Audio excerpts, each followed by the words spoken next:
Hey guys, what's up? It's Eli with Night Jiu-Jitsu, and I've got this video for you today. I haven't done this in a while, but it's something that I wanted to go back and revisit because I did these in the past, and it's mount escape. Whenever we're escaping mount, the two basic energies that we're going to most likely use, most commonly use, are going to be bridging and shrimping.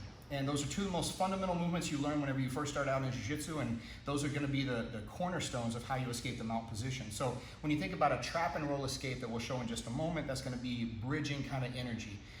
If you can't bridge out because the person is too low, too wide, too spread out with their base, then you're going to shrimp out from underneath the person. And so that's why those two fundamental movements are so important. And they kind of operate as a metaphor in a lot of other situations that you're going to be looking as far as how to transition on the ground. So let's start out with the most basic kind of escape, the UPA escape, or the trap and roll, or the bridge and roll. Basically, it happens like this. If Alex has achieved the mount position, a couple things I really need to keep in mind first is that I don't want him way up under my armpits, here like this. This is when things get very bad. And just to go ahead and get it out of the way, because I always have this in the comment section, well, what if he's punching you in the face? Well, I'd like to escape after or before he starts punching me in the face, so we're gonna take it from there first of all. But just so that we kind of like give that a nod, if he does start to sit up and punch me in the face, I want to be able to pull the guy back down. So I'm either grabbing clothing, grabbing him around the belt, grabbing whatever he has on to pull him down. I'm also using my leg and bridging to boost him back this way. So he has a choice to make now. He either lands on his face or he puts his hands back on the floor. As long as his hands are back on the floor, he's not punching me with them. And so that's the first kind of route that we try to secure whenever we're trying to avoid getting punched in the face. Now, once his hand is on the ground, that's when I want to reach up and capture it. And the first capture that I'm going to look to do is I'm going to bring my hand across here like this, not completely crossing my center line so that Alex can smash me like this here, but bringing forearm in, bringing this arm around the side, and his arm is within reach from me right now. We'll talk about if it's not in just a second. But I come around, palm to palm, gable grip, pull his elbow down toward my belly button here, and then the hands switch like this. I grab wrist and elbow here, right? Now, that seems like a few steps, but it's pretty quick whenever we capture it like this. So I'm gonna staple this to my chest. I'm gonna trap his leg on the same side so he has no base over here that he can put out to stop me. I'm gonna look the direction that I'm gonna take him. I'm gonna bridge my hips up in the air and over this shoulder here, this way. And once we come up, I like to go out here to block his two arms. Now, whether this is self-defense or sport or whatever, I think this is typically a good idea because if he wants to punch me, then this is kind of taking care of that a little bit. If he wants to reach up and try to start choking or attacking me cross-collar like this is also taking care of that. And then I can look to how I'm gonna set up my passing sequence or whatever I'm gonna do next after this. So that's a basic kind of trap and roll concept. Now, once we get here, I could possibly go around and trap to the outside of his arm, but his arm has to be in the right location for that to happen. And if his arm is up too high, here like this, I may expose myself here, and this may not be strong enough to collapse that down. If it's also up a little too high, I may not be able to even get this here because the higher the angle, the more I'm opening the wedges of my armpits, the weaker my arms get, the weaker my grip is, and this may not get the job done, and I don't want to get stuck here because he's going to have a lot more opportunity the longer I stay in this kind of position. So what do I do whenever his hands are up this way a little bit farther if I still want to do that trap and roll? Well, instead, if I can't pull it down, I'm going to push myself away from it. So whenever I go to do that, I'd like to choose the arm that he's most likely going to be. So he's most likely going to be right-handed. I'm going to choose that side. I'm going to push myself away to the outside of that arm. Now, if Alex wants to square back up and face me, he can't do it with this arm still on the ground. He has to pick it up. So as he picks it up, I'm gonna grab here, trap on the wrist and on the elbow like this. I keep my elbows, again, always trying to keep my arms closed as much as possible. I trap the same side leg just as we did before, look the direction I wanna go, bridge up over here. And now, whenever we get to this position, because the arm was stuck against him this time, I'm keeping it stuck against him. So again, if he wants to reach up, he wants to try to take a swipe at me or anything like this helps me to control his arms and to keep my head in a fairly safe distance to where he's not gonna grab, pull me down, punch me in the face, whatever is the case, whatever is the context. So if I did go here to push myself out to the side like this, and he didn't respond immediately by turning back and facing me, well, I'm just gonna keep pushing myself out in this direction. So now I'm almost perpendicular to him instead of parallel to him underneath him. So I keep on pushing, shoving him away like this. And as I do that, all his weight is going to these points of base over here. That's making this point here very light. So whenever that point is light and I'm shrimping toward it, it starts raising it up off the ground, and I'm gonna save the space that I made. The mantra in Jiu-Jitsu typically is make space, fill space, or Another way to say it, if you see space made or if he makes space, fill that space. And to be more specific, fill the wedges of that space, and be even more specific, fill the wedges of the space made with hinged joints, preferably. So knees coming in this way here, foot's coming around to step into the hip. I'm squeezing his leg between mine. If Alex wants to turn and face me and come back at me, it's gonna be difficult for him to do that, right? So while I've got this, once I make these placeholders here, I wanna scoop this arm back underneath and get his ankle up here to my ear. So I have his leg here, his ankle between my ear and my shoulder. I'm holding here above the knee. I'm gonna post here, get up to my elbow. Now, don't try to hop up to the elbow, retract the shoulder one and push up to the elbow here, this way. Once this foot comes off, this foot steps on his thigh to keep him pushed away so he doesn't immediately start to try to turn back and face me. It's very difficult if he wants to try to reach me at this point, and I'm keeping the space here. So Alex may hop up to get to this foot over here to standing, or he may go ahead and turn and pull guard on me, whatever is the case. But if I can catch him in this position right here, then what I want to look to do is I want to retract this one, I want to get up, and I want to pass here and look to try to get on the outside of his legs so that I don't have to spend too long in any kind of either guard passing situation or in front of his legs where he can stomp and kick at me, depending, again, what the context of the situation is. And again, to reiterate, if these were from him being high and tight, what's high and tight mean? Probably the relationship boils down to what is this here? What's the relationship between my knee and my hip? If it's 90 degrees to the ground like this and there's a hinge in my hip, then likely he's gonna be more high and tight on me. The thing about high and tight, the reason we want to use a bridging kind of escape is because when he's high and tight, the most explosive movement that I can make with my body is the bridging movement, the most explosive movement I can make on the ground.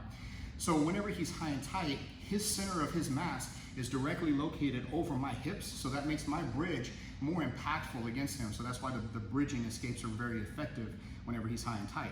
But if he is low and wide and spread out, that bridge is not going to be as effective. So what do we do in that case? Glad you asked. When we get here, if he's low and wide, so the relationship of his hip to knee now is going to be that his knees are going to be kind of behind his hip and not quite so 90 degrees and hinged at the hip like that. So if this is the case here, I want to get up on my side, right? When I get up on my side, I want to feel my hip kind of dig like this. If I'm flat, he's very comfortable. Whenever I get on my side a little bit, so knee, hip, shoulder kind of up off the ground on this side here, this leg flat, this leg bent, then it's not quite as comfortable because my hip bone is kind of up in its crotch here. So now this hand here is going to reach across. So sit up for just 1 second here. This is going from hip point to hip point, elbow to hand over here. And then I'm going to stack this hand here on his hip. So whenever we get in that position, this elbow here is down toward his thigh like that. So there's two insertion points that I want to think about right here. One is my elbow going here by his thigh like this. Two is my kneecap down here going under his ankle, right? So if I start to go like that, I get up on my side, I scrape here, and my leg starts to come underneath. And then once I get this leg on the outside, I trap his leg here so he doesn't just step right back over. Now I want to think about going to this side to get my other leg clear.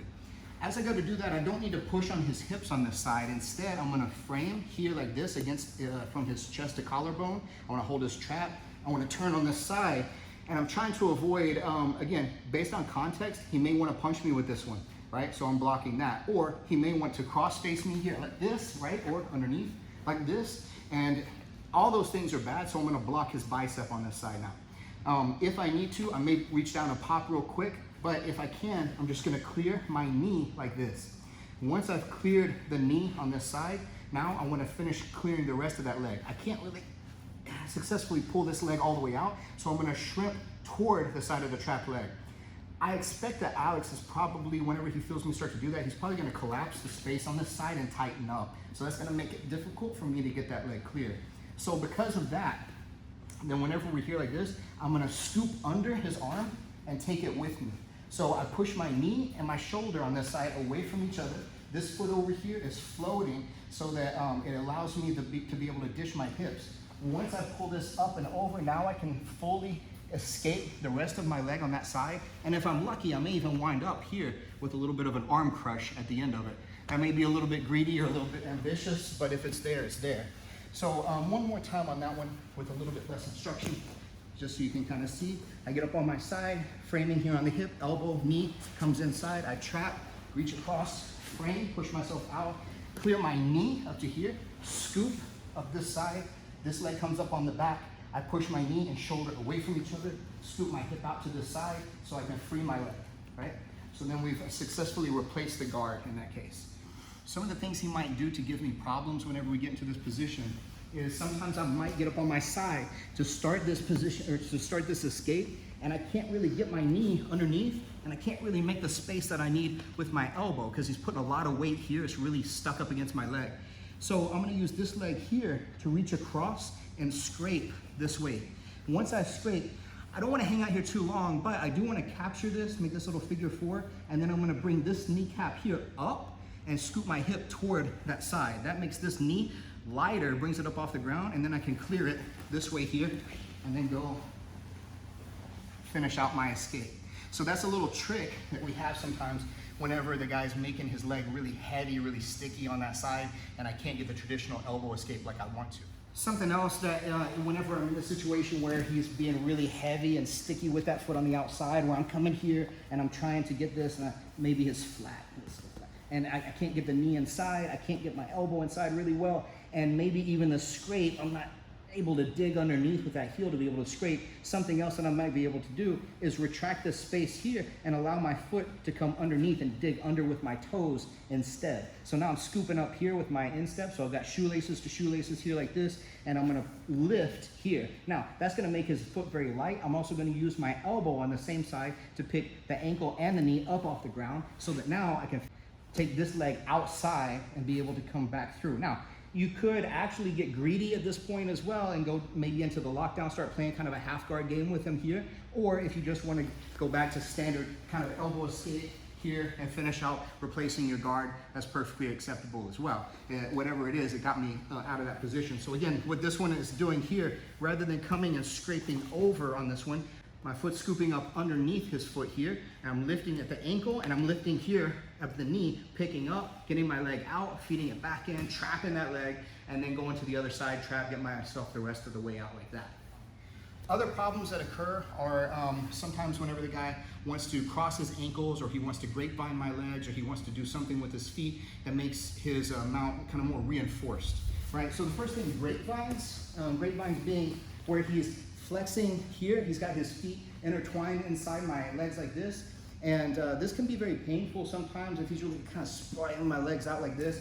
So I need to kill these before I even start my escape. So the more tension he puts on, typically it's a little bit easier to kill these because I'm just gonna push from a hip through my heel here. Once I push through, that's gonna kind of dismantle that one.